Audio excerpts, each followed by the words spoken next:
Hello বন্ধুরা, আমি আবির। তো আজকে আমি চলে এসেছি সবার প্রিয় ছত্রপতি শিবাজী মহারাজের একটি ড্রয়িং নিয়ে। আর হ্যাঁ, তোমরা যেটা আমার কাছে সবসময় জানতে চাও, আমি একটা প্লে স্টোর থেকে গ্রিড লাইন অ্যাপ ডাউনলোড করেছি, যেটার মাধ্যমে আমি যে কোনো পোর্ট্রেটকে গ্রিড লাইন করি। আর আমার খাতাতে আমি যে স্কোয়ারগুলো করি সেটা 3x3 সেন্টিমিটারের হয় প্রতিটা। তো এইভাবেই আমি পুরো গ্রিড লাইনটা আমার খাতায় করে তারপর আমার স্কেচগুলো করি। তো কিভাবে কি পোর্ট্রেটটা আঁকছি সেটা তোমরা দেখো, আর অবশ্যই কমেন্ট সেকশনে জানিও। আর চলো দেখতে থাকো।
তো এখানে আমার পুরো ড্রয়িংটা প্রায় কমপ্লিট হয়েই গেছে।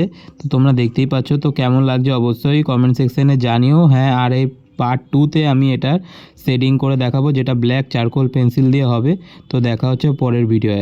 আর আমার ভিডিও ভালো লেগে থাকলে আমাকে অবশ্যই সাবস্ক্রাইব করে পাশে থেকো।